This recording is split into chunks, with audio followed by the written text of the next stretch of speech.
Ladies and gentlemen, there are moments in time when history and prophecy converge, when the visible trembles because of what is stirring in the invisible. We are now standing in one of those moments. What is unfolding before us is not just political maneuvering or global tension. It is something far deeper, far older, and far more consequential. The drums of war beat louder in the Middle East. Iran rises with defiance.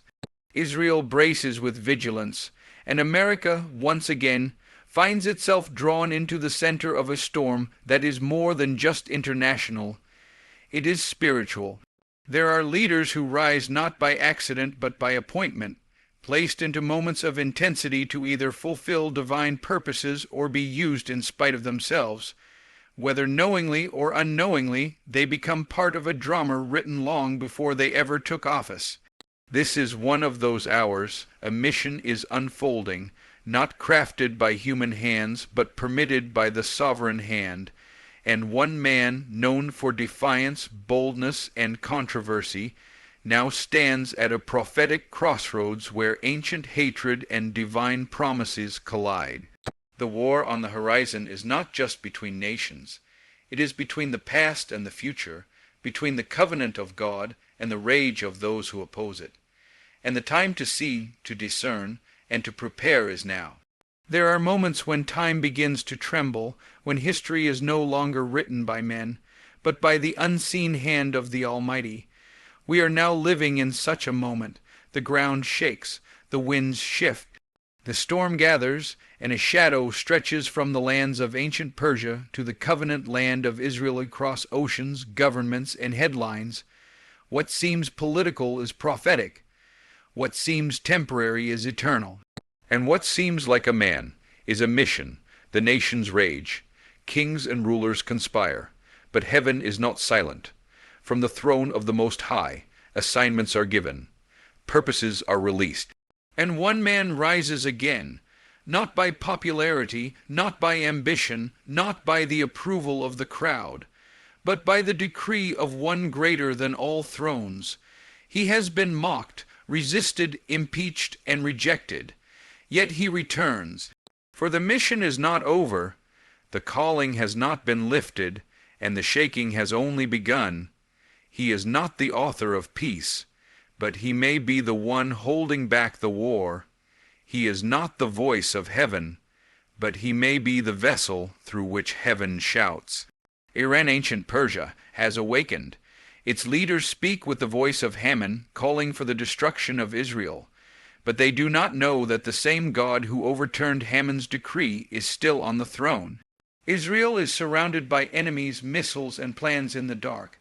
But the covenant made with Abraham still stands. The one who watches over Israel neither slumbers nor sleeps. And yet, even in the land of liberty, even in the corridors of America's power, betrayal stirs. There are those who would abandon Israel, those who would bow before the threats of tyrants and retreat from the destiny of nations. But in the midst of the retreat, a voice rises, a presence returns. A mission revives, and a decision stands.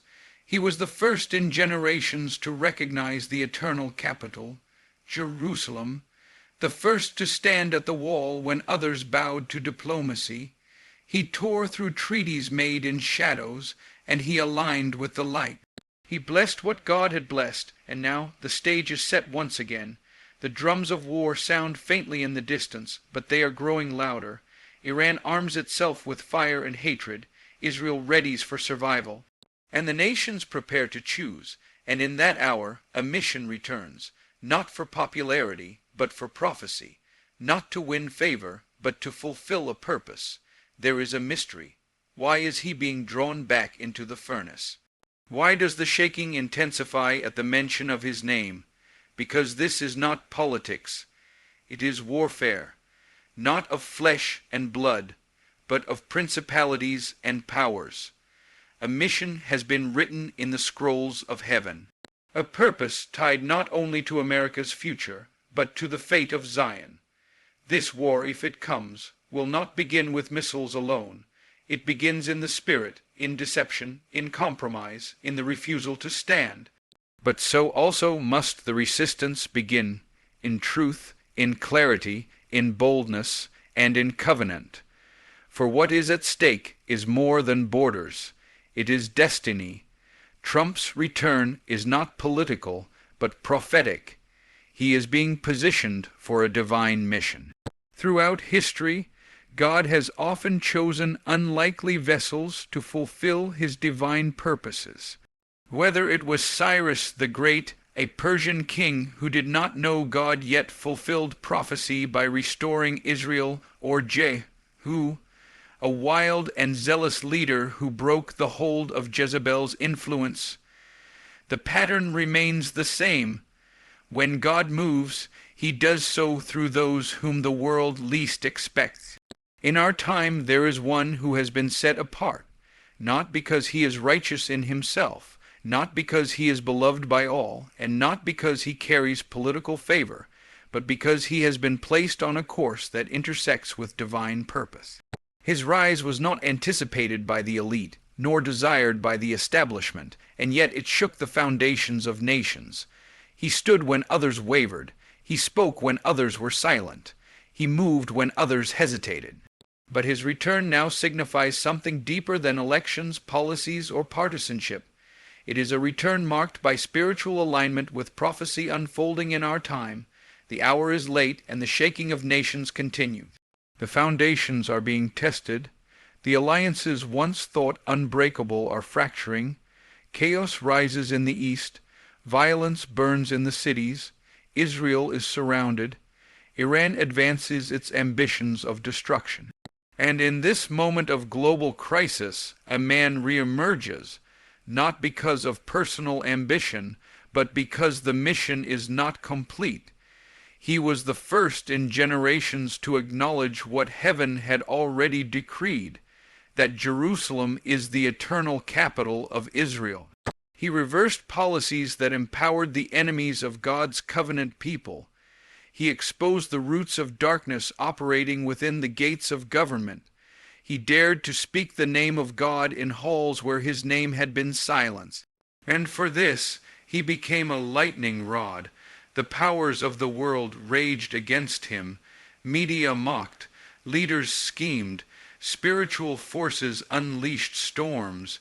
And yet he stood, not as a Messiah, but as a signpost pointing to the shaking yet to come. His return is not about one nation only. It is about the nations. It is about Israel. It is about Iran.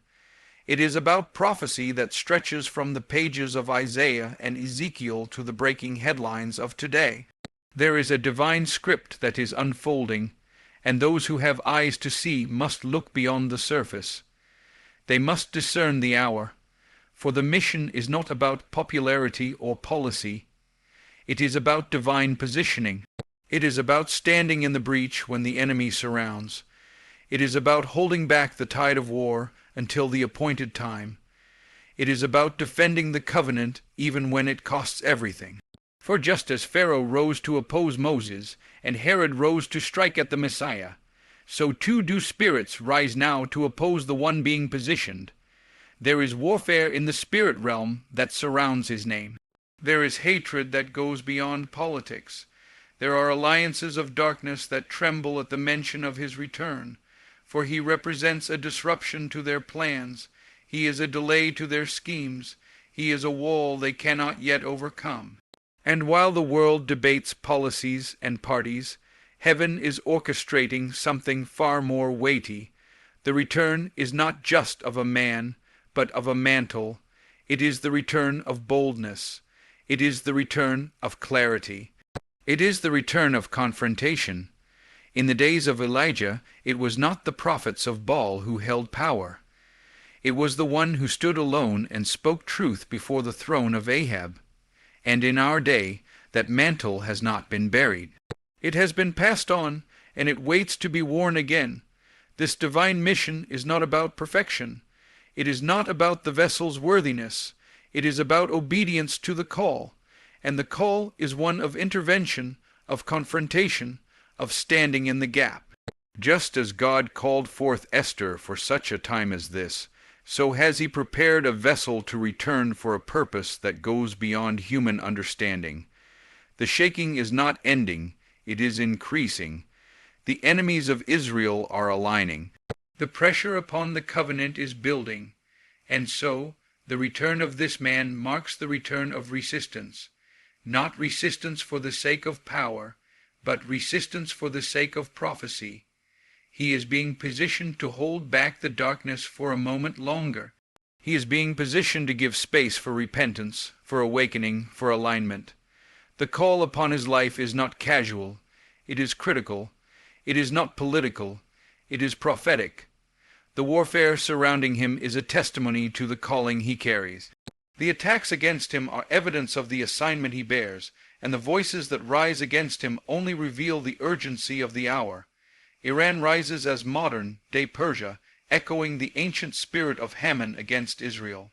The land that once bore the name Persia has never disappeared from the prophetic record. Though empires rise and fall, the spirits that fueled them often return in different forms, through different rulers, with the same ancient hatred.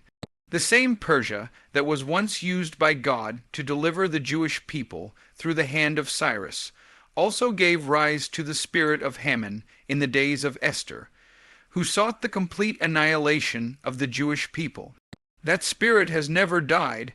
It lingers in the shadows of ancient lands and manifests again through the leaders who speak of wiping Israel off the map. The threats are not merely political statements. They are echoes of a spiritual war that began long before modern borders were drawn.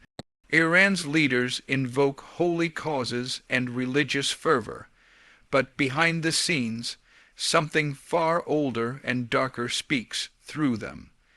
This is not about one man or one administration. It is about an ancient enmity between the children of the promise and the forces of darkness that have always sought to destroy that promise. Iran, in this moment in history, becomes the vessel through which that hostility is channeled. Its nuclear ambitions are not simply the tools of power, but the weapons forged in defiance of God's covenant. Its alliances with terror groups that surround Israel on every side, from Hezbollah in the north to militias in Syria, from Hamas in Gaza to hidden cells abroad, are not random strategies. They are part of a web of destruction fueled by the ancient hatred for Zion, the same hatred that led Haman to cast lots to determine the day of annihilation. That same spirit, casting lots in secret chambers, plots again to strike. Iran's leaders speak of erasing Israel as if it were a political move, a conquest, a cleansing. But in truth, their words betray their hearts, and their hearts echo the enemy of God's people throughout time. The plans being drawn in military bunkers, the missiles being tested in deserts, the enrichment of uranium in secret facilities, these are not simply acts of modern warfare. They are preparations for what the enemy hopes will be the final blow to the nation that carries the covenant of Abraham. But what they do not understand is that the covenant cannot be broken by man, and the God of Israel neither forgets nor forsakes. Iran's rise is not accidental. It comes at a time when the world's attention is divided, when nations are preoccupied with internal strife, when truth is traded for politics, and when discernment is scarce.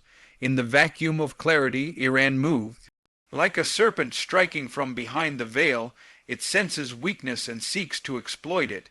It whispers to the nations, aligning itself with those who would turn their back on Israel and those who would trade moral clarity for diplomatic comfort. It enters into pacts with powers that once feared God, but now bow to their own interests. And it grows bolder with each step, as if the silence of the West is an invitation, as if the turning of backs is a green light to strike. The world forgets that Persia was once named in the scrolls of prophecy, that Daniel saw its rise and its fall, that Ezekiel spoke of its place among the confederation of nations that would one day come against Israel in the latter days. The rise of Iran is not just the rise of a nation. It is the fulfillment of a pattern. The same spirit that whispered in the ears of ancient kings now influences the words of ayatollahs. The same demonic force that once sought to extinguish the Jewish people now seeks once again, through politics, weapons, alliances, and deception, to do what it could never do before. Iran knows it cannot defeat Israel through conventional warfare alone. That is why it acts through proxies, through media, through manipulation. That is why it launches its threats from pulpits and podiums while hiding its hands behind false peace treaties. Its strategy is not only to destroy Israel, but to erode the will of those who would defend her. It knows that if America falters, if the West collapses into moral confusion, if the defenders of Israel are distracted, then its mission draws closer. But it forgets the truth that has echoed since the time of the patriarchs, that whoever curses Israel will be cursed, that the covenant made with Abraham stands eternal, and that the arm of the Lord is not shortened. What we are witnessing now is not new. It is the reemergence of a pattern, the reactivation of an ancient enemy, the fulfillment of a prophecy that speaks of a day when the nations will gather against Jerusalem. Iran rises, but not alone. Its rise is joined by the silence of those who once stood strong, by the apathy of those who once knew truth, and by the schemes of those who profit from chaos. In this convergence, the ancient spirit of Haman once again sets its gaze on the people of God. Israel stands as the covenant nation under threat, but protected by God's eternal promise. From the moment God spoke to Abraham under the stars and made an everlasting covenant, Israel was set apart among the nations of the earth. It was not chosen for its size or strength, but for the purpose it would carry, the promise of redemption, the light to the nations, the testimony that God is faithful to his word. Through every age, this small nation has stood at the center of global attention, not because of its land mass or population, but because of the invisible seal that rests upon it. The world may see Israel as just another nation, but the realm of the Spirit knows better. Israel is the signpost of God's unfolding plan, the clock by which prophetic time is measured, and the land through which the battle between light and darkness intensifies from the deserts of Sinai to the cities of modern Tel Aviv. The threats against Israel have never ceased. It has always been surrounded by empires, by enemies, by threats spoken and unspoken. Pharaoh rose against it, but the Red Sea parted. Nebuchadnezzar conquered it, but restoration came. Rome scattered it, but the bones came back together. The Holocaust sought to extinguish it, but in the ashes a nation was reborn in a single day, just as the prophet Isaiah foretold. Every generation has seen powers rise with the goal of removing Israel from the earth, and every generation has witnessed those powers fall. Because Israel is not protected by walls or treaties alone, but by the God who calls himself the Holy One of Israel now again, Israel is under threat. The enemies at her gates are not just carrying weapons, they are fueled by ideologies rooted in ancient hatred.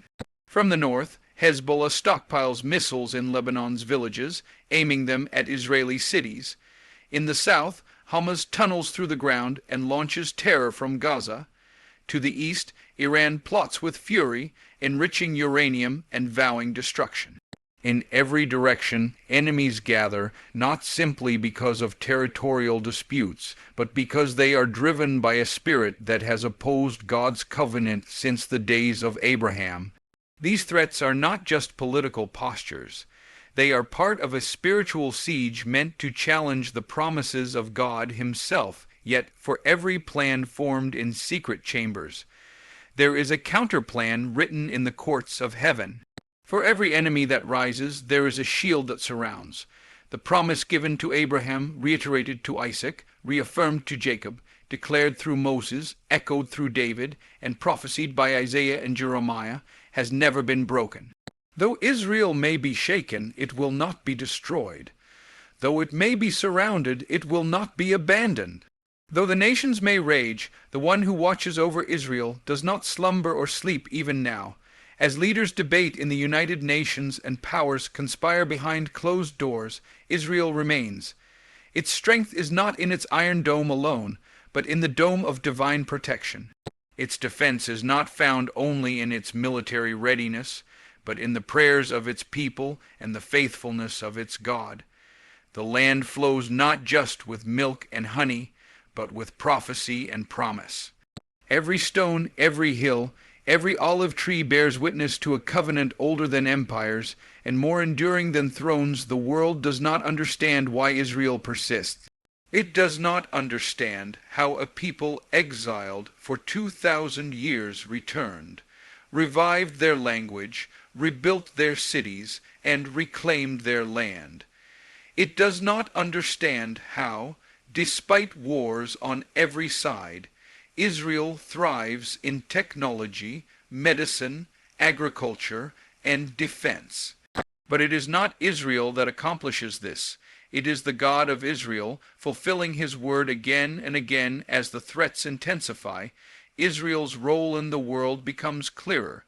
It is the epicenter of God's prophetic timeline. What happens in Jerusalem ripples across the world. What is decided on the Temple Mount stirs the heavens. The battles fought in the Negev or the Golan Heights are not isolated. They are chapters in a story written before the foundations of the earth. Israel is not only a land, it is a testimony. It is not only a nation, it is a vessel. And while it may be hated by many, it remains beloved by the one whose name it bears. The pressure mounting against Israel is not by chance. The spiritual world knows that time is short. It knows that the promises concerning Israel are reaching a point of convergence. It knows that Messiah will return not to Washington, not to Rome, not to Mecca, but to Jerusalem. And so the rage increases, the hatred intensifies, and the threats multiply. But none of these will prevail, for the covenant is eternal. The God of Abraham, Isaac, and Jacob does not abandon what he establishes.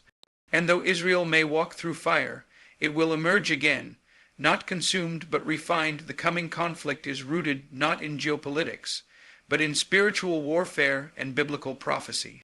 What appears to the natural eye as political alliances, territorial disputes, and military buildups is in reality the manifestation of a far deeper battle, a war that began long before the founding of any modern nation, long before tanks and missiles, long before diplomacy and sanctions.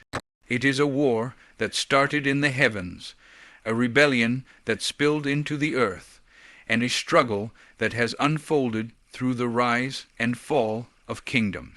The nations may speak of oil, of power, of influence, but beneath those words are ancient agendas that trace their origins to the serpent in the garden and the throne of God in heaven. This is not merely about Iran's nuclear program, Israel's borders, or America's foreign policy. It is about prophecy meeting its appointed time throughout Scripture. The pattern of conflict has always centered around the purposes of God. Egypt rose against God's people when their deliverance drew near. Babylon conquered Jerusalem not just to expand territory, but because judgment was decreed and prophecy was being fulfilled. Rome occupied Judea in the very days Messiah would walk the earth, fulfilling words written centuries before. In every age, the most intense moments of history have coincided with the movement of God's hand. Now, as the world trembles and alliances shift, we are once again standing in a moment that has already been written. The prophets saw it. Daniel foresaw the rise and fall of empires that would precede the end. Ezekiel foresaw the gathering of nations against Israel. Zechariah foretold the siege of Jerusalem. And the words of Jesus himself warned of wars and rumors of wars, of nation rising against nation, of Jerusalem becoming a cup of trembling to all the nations. The events taking shape are not random. The spirit realm is stirring. The powers of darkness sense the nearing of a great shaking. The same principalities that opposed the purposes of God in ancient Babylon, Persia, and Rome are once again active, disguising themselves under modern names and modern leaders. But the objective remains the same: to oppose the plan of God, to destroy his people, to prevent the fulfillment of prophecy, and to delay the return of the king. That is why this conflict cannot be resolved by negotiation alone, because it is not sustained by human logic. It is driven by forces that seek to war against heaven, by warring against God's covenant people, and God's covenant land. Iran's threats against Israel are not isolated ambitions. They are part of a prophetic landscape long foretold.